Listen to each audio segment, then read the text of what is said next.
Once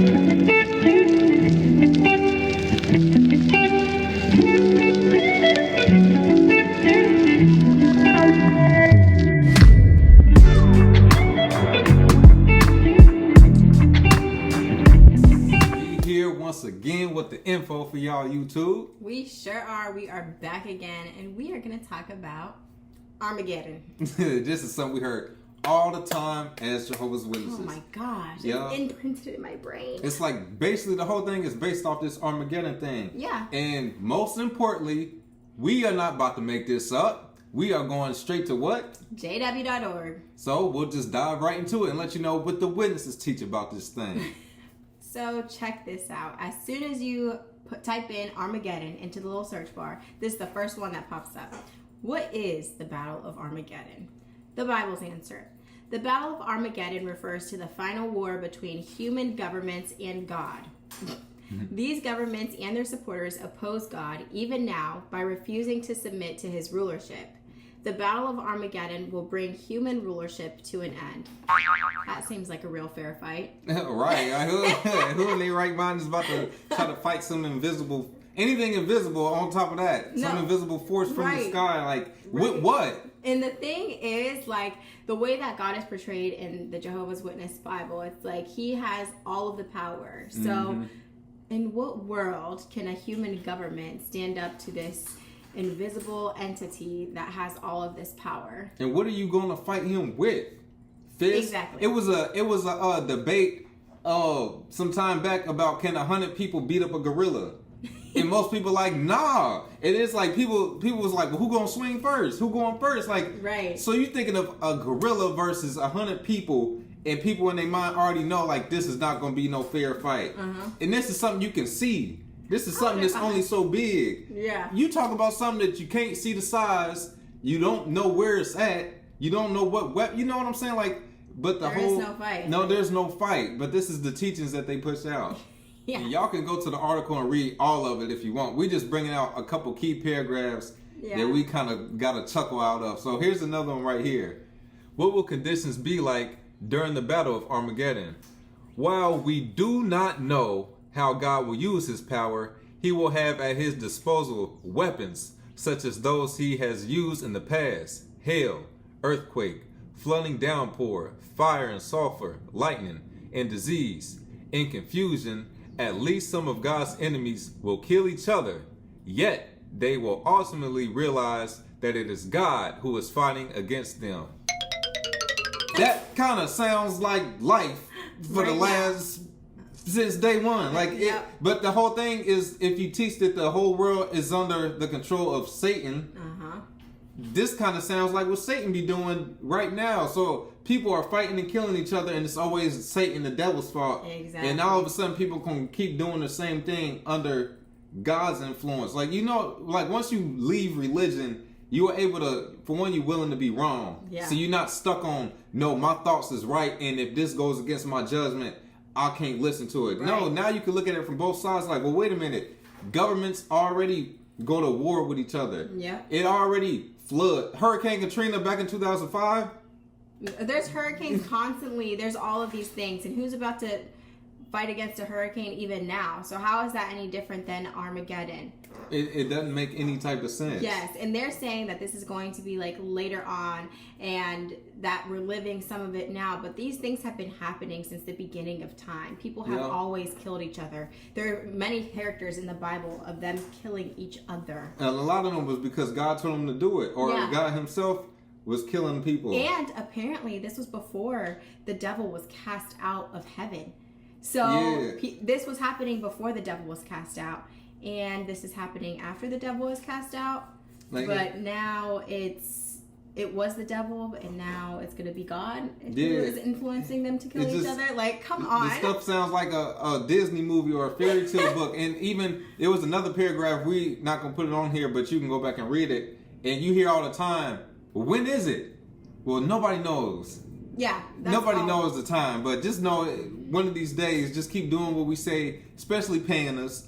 And it's gonna happen. Just stay put. Yeah. Just look around you. And people don't realize a lot of this stuff going on is man-made. It's a lot of storms, and even like the the fires that happen out in forest. in the forest and stuff.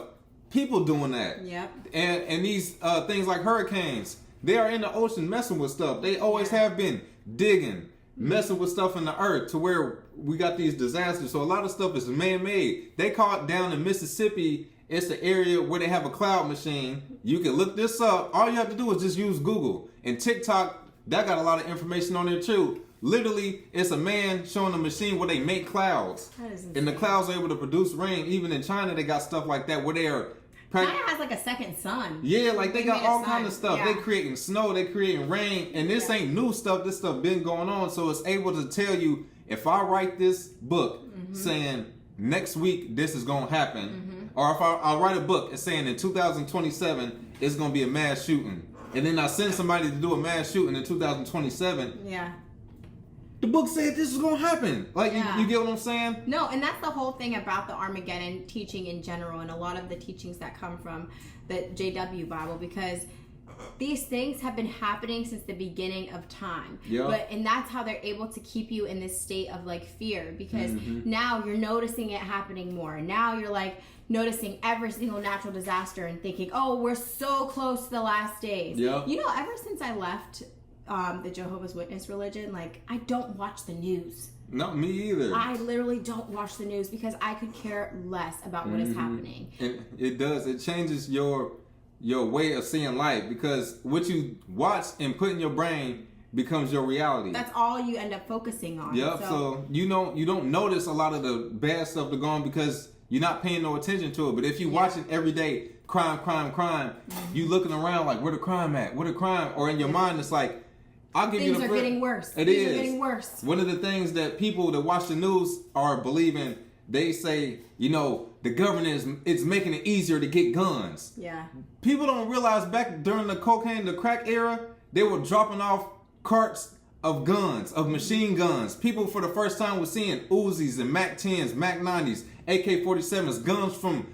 I'm talking about machine guns that people have never seen before. Like military guns were being dropped off in black neighborhoods. Yeah. But even if you grew up in black neighborhoods, you can get a gun as a teenager for $50, $100. It was that easy. But now when you put this on the news, it's getting easier to get guns. People believe this now. Yeah. It's that easy to control people. Guns was always easy to get. And just like you said, when you watch the news, it gives you a new perception of, oh no, this is going on now. Yeah. Stuff been going on. It's been going on. And even things like that are happening, like if you think about the Free Gaza and all the stuff that's happening in Israel, like to the Bible, they teach about this Armageddon and how, you know, it's going to happen later on and it's going to be like this mass thing all over the world where there's going to be destruction and all of these things. But think about something smaller. Like, think about the people that are there that are literally experiencing their very own like Armageddon right now at this time. You know what I mean? Losing their kids, losing all of their family, not having hospitals to go to, not having like, and it's because these colonizers are coming in and trying to take over that land and just killing everybody. You know what I mean? Like, this is it's a massacre, and there have been many massacres throughout history that have happened. Like, think back to slave times. If this was a thing during slave times, don't you think that everybody would have gravitated towards it too? Yeah, that's how they got. That's how they indoctrinated us. Yes, because exactly. we put you in this terrible situation. We torture you, beat you, and we say that in the last days these things are going to happen. So it's all right. Any day now, it's happening. And they come to save us, and here we are years later, and that's something. Believing the same thing. Exactly. So when people bring out, we in the last days, I ain't no chain shackled on me. Yeah. So I beg to differ. Things are a lot different now than it was at that time, because things was bad then for a certain type of people. Things are bad now, like you said, in Gaza. Things was bad in New Orleans in 2005. Yes. Things was bad in the 80s in LA when gangbanging was at its height. So it's all man-made stuff. There's always just destruction happening in different parts of the world, and just because it's not a part of your world, like, doesn't mean that it is not happening actively. You know what I mean? So it's so ridiculous, their teachings, because it's one of their main core teachings that keeps everybody shackled into believing what they're being taught and being a Jehovah's Witness. Like, even if you leave and you don't necessarily believe in Jehovah's Witness rules, you're still almost indoctrinated with the teaching of Armageddon. Yep. So many people left and were scared and hurry up and ran back because they felt like the world was about to end. Yep. Okay, so we're going to go down to, is it our last paragraph? Yeah. Okay, cool. So actually we are going to just put in the paragraph about the time because it's a good one. Yeah. So, when will Armageddon take place? When discussing the Great Tribulation that culminates in the Battle of Armageddon, Jesus said, concerning that day and hour nobody knows, neither the angels of the heavens nor the Son, but only the Father. Nevertheless, the Bible does show that Armageddon takes place during Jesus' invisible presence, which began in 1914. Oh, Lord have mercy! And that's a whole different teaching. The 1914 teaching, that's a whole different rabbit hole. And because how could they just throw it? Literally, they go against what the Bible says. Literally. It literally just said, nobody knows the day or hour. But it definitely began in 1914. JT and Lady C explained it the best way I heard so far. Yeah. So please watch their video on 1914. But they predicted the end of the world multiple times, even before 1975. That wasn't even the first time. Yeah. 1914 was one of those years when this was supposed to happen. And when it didn't happen, the answer was it did happen, but it was invisible. And people go, oh, okay. That makes so much sense.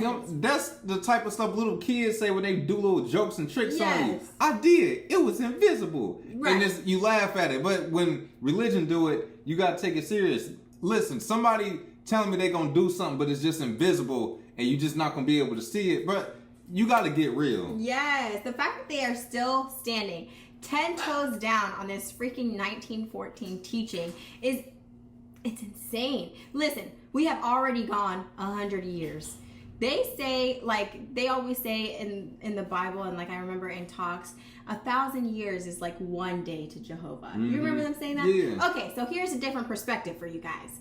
If 1,000 days or 1,000 years is one day to Jehovah, just live out your life, because you're not going to live to be 1,000 years old. You know what I'm saying? In this physical world. Yeah. So if we've only made it 100 years, you got 900 left. Nobody's going to make it that For real. far. So I look at it like a kid with a deadbeat dad. Yeah. And he's supposed to come pick him up. And this kid is 5 years old. Yeah. And he never comes to pick him up. And fast forward, now this kid is 40 years old saying, but my dad gonna come pick me up anytime now. Now you a 40-year-old man. Standing in the same spot. At some point, you have to realize your daddy ain't coming. And this is a daddy that you at least seen or experienced. So when it comes to this religion stuff with any day now, any day, man, slaves was waiting on this stuff to happen. My great-grandma was waiting on this to happen. My grandma was waiting on this to happen. My mom is in her 50s now, waiting for this to happen. I just turned 30. They told me when I was a kid, any day now. So at some point, somebody got to realize it ain't happening. Like, just living your entire... this is the thing, too, is that the way that Jehovah's Witnesses teach the Armageddon thing is like, oh, you might make it, but you're going to have a way better chance of making it if you follow all of these rules. Oh, I'm glad you brought that out, because there's not 100% guarantee for these Jehovah's Witnesses. And they know that in the back of their mind. And they call it the resurrection hope. Yeah. Hopefully, I'll get to be there. So you doing all this and you not even for sure gonna make it? No, it's ridiculous. And even if you're making, like, you believe whenever you're a Jehovah's Witness, like the smallest mistake, even with them saying, oh, Jehovah is the reader of hearts and all of these things, but you believe, like, even if you do the smallest mistake, oh, you just, like, sacrificed your chance at being able to survive Armageddon and make it to paradise. You know what I mean? So you're living for this ridiculous life and this ridiculous promise at the end, and you're holding yourself up from living, like, a truly fulfilled life. You know, people are waiting to even have kids because they think that this world is so terrible that they can't even have a family. Because they think they got a round two of this life thing years, 1,000 years from now, or if they die, they get to wake up in this new world. You know what I'm saying? And we wanted to bring this out. We'll put it up. Do y'all remember the Revelation book? I forgot all about this until you brought it up. For real, we scrolling through pictures of it. And it's just bringing back all the memories. Just look at the stuff in this thing. Ooh. And this was when you had the Wednesday. We had the Wednesday Bible study during the week. Ours was on Tuesday. Yours was Tuesday. Everybody had different days. So it was either at the Kingdom Hall or at somebody's house. Yep. And the fear-mongering pictures they put in this stuff, it's just so bogus. And, you know, the seven-headed beast and the dragon and the Babylon the Great representing anybody that's not a Jehovah's Witness. Your religion is Babylon the Great. And this stuff is gonna crumble down. And it was just all these pictures here to put fear in people. Fear is the lowest vibration. It works too, because I was traumatized by some of those pictures. Like, as a kid, I remember even remembering them into my adulthood and being so afraid. Because if you let your imagination work will work and think of the scariest things, you know? It'll drive you crazy. Yeah, so if Babylon the Great can look that scary, like, what does the devil look like? For real, I'm terrified. So scared. Yeah. I guess now to wrap up Jehovah's Witnesses' teaching of Armageddon, hold on to your drawers. This is about to take you down memory lane, or this is going to be your first time hearing this. Yeah. So as Jehovah's Witness, to wrap up this Armageddon teaching, is when the time kicks off, the politicians and the government are going to flip on each other and, most importantly, attack Jehovah's Witnesses. Just think of that. Nobody cares about Jehovah's Witnesses in real life, but they're going to attack all the Jehovah's Witnesses, even though that they kind of locked in with these governments, as we learned recently. And what's funny about that is now, like with what happened in they say all this stuff to save their butts, okay? Because with what happened with the Norway case, they use that to their advantage with the people that are still in. Right. And they're like, look, they're attacking us. And they even are still to this day, they post like different like newsletters and things in jw.org about, look at all of our brothers around the world who have been jailed for their faith. Yeah, they twisted just to fit the narrative of these teachings. But once you're on the outside and you look this stuff up, you realize it's a bunch of BS. They be in jail for doing some bull, for harming children, for shunning people, but they don't tell that side of the story. So this is able to fit the narrative of a Jehovah's Witness to go, we being attacked. Or remember in I want to say it was Eritrea, there was a web on the jw.org saying that brothers have been released from prison. Oh, let's praise. But when you look up what happened in Eritrea, Christianity was banned. And they released Christians from jail. Not Jehovah's Witnesses, but if you were a Christian in general, that was banned. So Jehovah's Witnesses know that people not going to actually look up what happened. So they can say, well, it wasn't Christians. Jehovah's Witnesses were in Eritrea and in jail. So that quick, people go, okay, that's Jehovah helping us out in these last days, you know? And so another thing is violence and jail is going to be the biggest threat to Jehovah's Witnesses. And you have to... You can't renounce your faith. Nope. If they say we're gonna sit you in jail, remember it was videos and dramas on that. We're gonna kill you if you don't tell us where the witnesses are. Like it was like nope. Yep. Or even if you just admit that you don't want to be a Jehovah's Witness no more, we'll let you go. I will not renounce my faith. Like what? Even back then, I was thinking like, if all I gotta say is I ain't no Jehovah's Witness no more, I could just walk up out of here and shoot. I could still be a Jehovah's Witness, but God ain't gonna forgive me for that. Like, you know, they put that in your mind. God won't forgive you if you do say it. You know what's funny about that is, okay, my uncle, he is not a Jehovah's Witness, okay? He has never been baptized. But still to this day, the way that he thinks he is going to make it into paradise is by saving the other Jehovah's Witnesses. Like, he is dead ass whenever he says that, too. Yep. Remember he told you before, too? Yeah, my cousin used I know to say what I'm that. gonna do. Like, I'm just gonna... I'll shield them and, you know, take a bullet for them and then I'll be good. Yeah, you'd be good and gone. My cousin used to say that too, like he was gonna fight them off and all that. And then something else funny, they gonna try to steal all our Bibles. So you need to, they slick. You need to read every day and memorize these scriptures. So when we are being persecuted and in jail, we're able to recall scriptures. Yep. They say the same thing with the songs. Yep. Remember them songs. Yep. So that when we don't have it to look back at, we can all sing it together. Doesn't that sound like slavery? Because they used to definitely be singing the hymns. For real. So what they about to kick the door and like, where's those Bibles at? Like out of all the problems in the world, they want this Jehovah Witness Bible. You got to get serious. So another way to know that it's the end of the world was, oh, they need to be worried. They complain about us knocking on doors. they need to worry about when we stop knocking on doors. I forgot about them saying stuff like that. I seen somebody say that on Facebook, and it was a joke, making jokes about Jehovah's Witnesses, like a video, and a Jehovah's Witness, they need to be worried about when we stop knocking on doors. People was going in, man, that's a cult, like, bunch of ex-people, yeah. So basically, you're going to be going through all of this destruction, all this persecution, and the way that you'll know it's really the end of times is Jesus and Jehovah will come to rescue everybody at the last minute. Imagine hiring a bodyguard that know that you about to get jumped. He knew last week you was about to get jumped. Because apparently God's supposed to know everything, right? All knowing. So you getting beat up and he in the cut like this. Just watching. And you bleeding, your teeth knocked out. You almost dead. You half dead, and then he come in and break it up. Like, I got your back. If you knew, bro, you knew this was going to happen, and you watched, and you didn't help me, he'd be fired. But since it's Jehovah and Jesus, they get a pass. Yeah, as a matter of fact, many people, according to the teaching, many people will die, and then you have the world that has been destroyed, and then people get to come back. Yep, so that's the next point. So after all this happened, it's supposed to be a paradise earth after this. Yep. But here's the catch.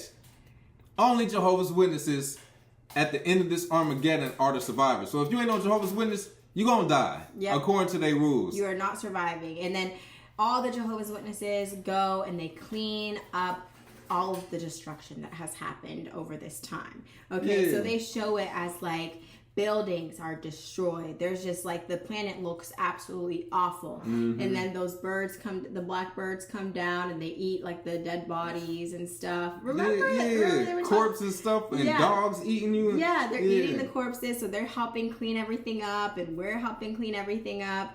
And this lasts for a period of 1,000 years. Yep. And then at the end of the 1,000 years, what happens? So this is supposed to be the start of the paradise earth. So in this time, everybody that's a Jehovah's Witness is here, and all the people that didn't turn their back on Jehovah's Witnesses get resurrected. Like if you never got a chance to be a Jehovah's Witness or something like that, or if you didn't become one. See, this is the tricky part, because certain people in my family that passed away, like my grandmother's mom, she couldn't wait to see her parents in the resurrection. Yeah. But they also didn't want nothing to do with this religion. So it's like they pick and choose. Or, you know what I'm saying? Certain people get resurrected, some don't. It depends on God. You get to come back, and then we get to try to convert you again. Yep. So after the 1,000 years, Satan had been destroyed, and he been thrown in this abyss. 1,000 years, the world is becoming a paradise. And it's like round 2. Yep. Y'all ready for this? He get let right back out. And he get to do the same thing all over again to try to tempt everybody and try to tear the world out. And whoever bends or folds once again, you gotta die all over again. Yep. That is so insane. And I was actually thinking about this the other day, because I was thinking about like the teachings of Adam and Eve in the garden, and how Eve sinned. And at that state, they were perfect. Okay, This is how the Bible describes them. They were perfect beings. They just had, their free will or whatever. So I was thinking about their teaching, and I'm like, even if this were something that would be true, and there would be an Armageddon, and there would be a paradise, really, humanity is doomed to sin again. You know what I mean? Somebody is going to want to sin again, because it's the seeking of balance in the earth. You know what I mean? Like if the whole world is perfect again, as the Bible describes it, then it's going to happen all over again, because somebody's going to not know what the bad looks like and want to test it again, because they don't know. Like after generations and generations and generations and people having kids, somebody's going to be like, oh, I don't even know anything about Armageddon. Like that's just a far story to me. And do the same thing all over again. You know what I'm saying? You know what you just reminded me of? What? All the people that was disobedient, Jehovah's gonna tweak your family's memory to not even remember you no more. I forgot about that. I just remembered that part. Yeah, so a lot of stuff, once this Armageddon and New World comes, you're not even gonna miss your old family that didn't survive. You know what I'm saying? And like you brought out with the Adam and Eve thing, saying this something bad is gonna happen when everything is perfect. You don't know what bad is. So if I tell you, if you open up this book, ooga da boo ba boo, You don't even know what ooga da boop bop boop mean because you never seen or experienced. So you just like, okay. and you open the book and then ooga da boop bop boop happened, and now you know what that means. Like, you know what I'm saying? Like, exactly. That's not fair. Yeah, that's what I'm saying. Like, they have no real chance, and I think that there's a lot of Christians that don't even actually think about that. You know what I mean? Because you're seeing things from a different perception. Now, this is if all of the stories are even true, but like, think about that. Like, you're seeing it from a perception of knowing what good is and knowing what evil is. But if you know nothing but good, like, how can you truly know what bad would be like? Yeah, it comes down to life is what you see. What they say, believe half what you hear, half what you see. Yeah. All right, the pyramids, somebody built those. Yeah. Even though they can't understand, we kind of understand from our history how powerful we were, but other people that can't understand, at least it's a pyramid there for us to go, somebody has some power to be doing something like this. Yeah, they're like, oh, aliens. Yeah, aliens. But when people get to talk about talking snakes and talking donkeys and all this stuff, I've never seen it. I don't know nobody that's seen it. I've never had somebody open up the clouds and tell me to do something. Yeah. So that's how I began to look at religion with an open mind. But somebody telling me, well,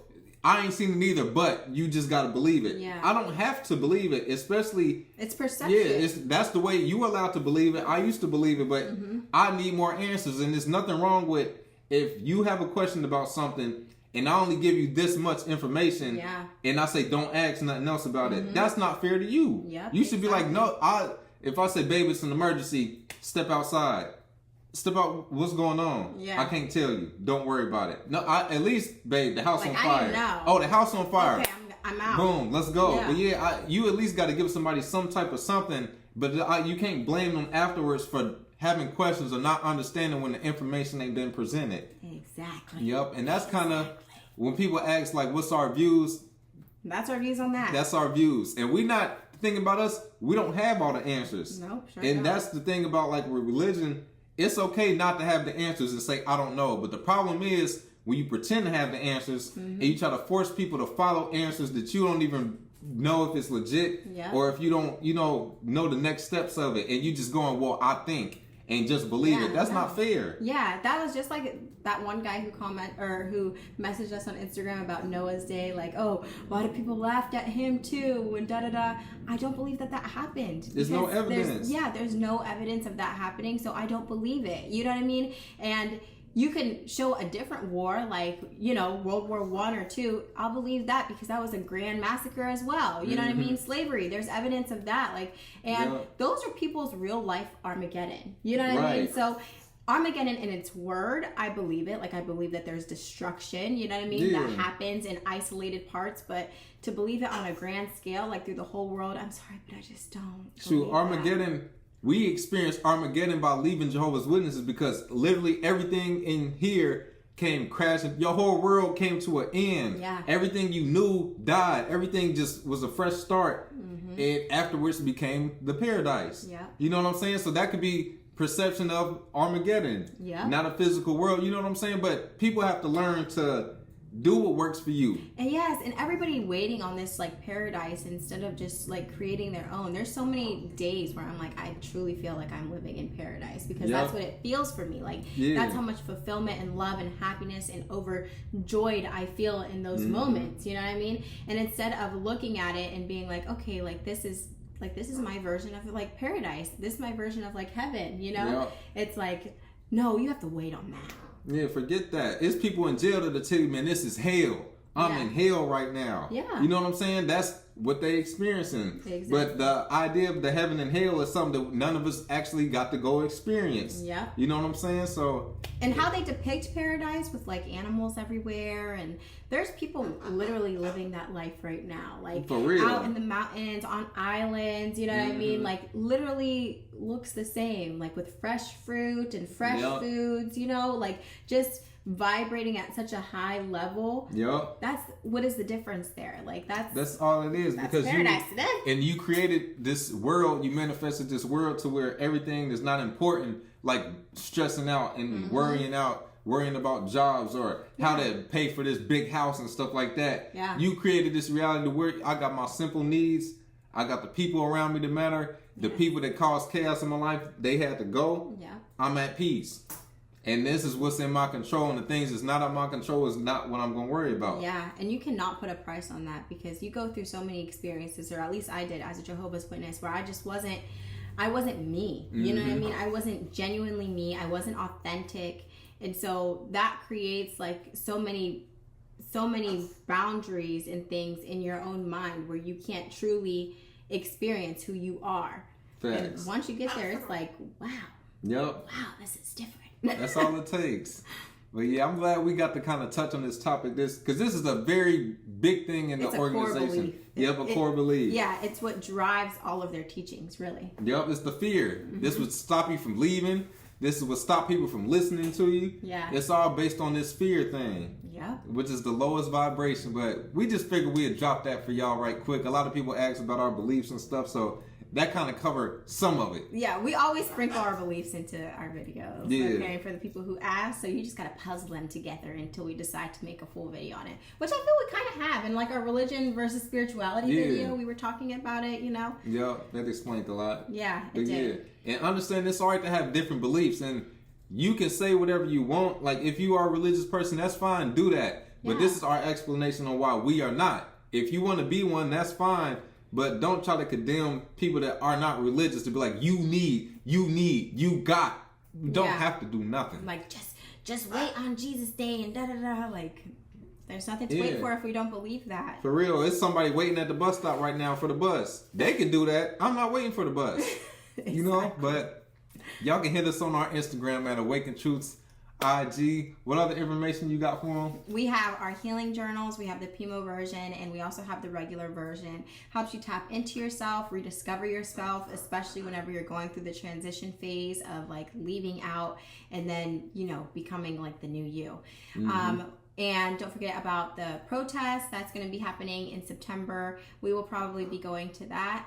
And don't forget to like, comment, and subscribe. We will catch you guys in the next one. Peace.